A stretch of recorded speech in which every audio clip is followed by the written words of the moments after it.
Philadelphia itself holds numerous historical pieces, houses, and government buildings. Among one of these amusing places, the Franklin Institute has a lot that it possesses. It holds the record for the most visited museum in Pennsylvania alone, and it is one of the most interactive museums in Philadelphia. As it carries the heavy influence of Benjamin Franklin, this institute invokes the curiosity of viewing the many sides of the sciences, overall displaying through a wide range of audiences for the past 2 centuries. It began on February 5, 1824, when a group led by Samuel von Merrick and William Hypatinus Keating met together to promote the mechanic arts. According to the Franklin Institute, it was originally embodying the concept of the mechanics in engineering before including other aspects of science. During the early days, the members were made up of only manufacturers and scientists. When the first president, James Ronaldson, became co-founder of the Institute, it opened the door for the museum to grow in popularity within a short amount of time.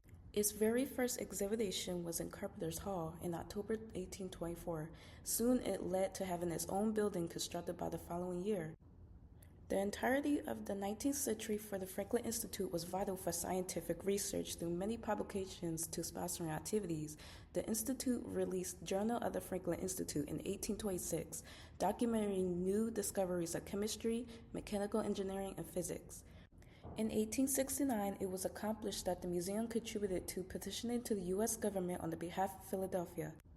This organization and influence grew continuously into the 20th century. During the Great Depression in 1930, the Franklin Institute joined Poor Richard Club to raise $5.1 million within 12 days. 4 years after that, they officially opened to the public on the 1st of January and made a record for one of the first museums to display hands-on experience with learning. To give a few examples the public is familiar with, one of its best-known exhibits is the Giant Heart, where you can walk through in a group to observe and experience its design, what it's like to be inside of a heart. This opened in 1954. There is a gallery named the Hamilton Collections Gallery, which highlights many rare artifacts and machinery from the Industrial Revolution. Then you have the Sports Zone, where you can connect sports to the human body and laws of motion. Lastly, the museum hosts the Benjamin Franklin National Memorial that reaches up to 20 feet in marble and sculpted by James Earl Fraser. Many other displays such as these are engaging to their visitors and allows them to actively explore health science, physics, and historical mechanical inventions. Fast forward to the early 21st century, the Institute sponsored numerous successful educational programs to their audience. Mainly inspiring the youth, these programs are meant to provide mentorship opportunities, skill, and leadership, and creates a greater way to influence careers in the sciences. Today in 2024, with the Franklin Institute celebrating its 200th year, it continues to thrive in partnerships with cultural corporations, organizations, maintaining formal and educational programs while sparking its wide audience in the STEM subjects.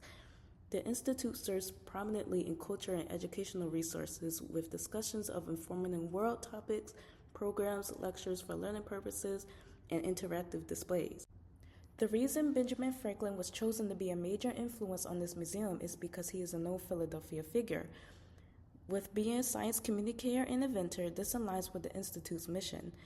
From old to new members, all are dedicated to keeping this organization and Benjamin Franklin's legacy alive.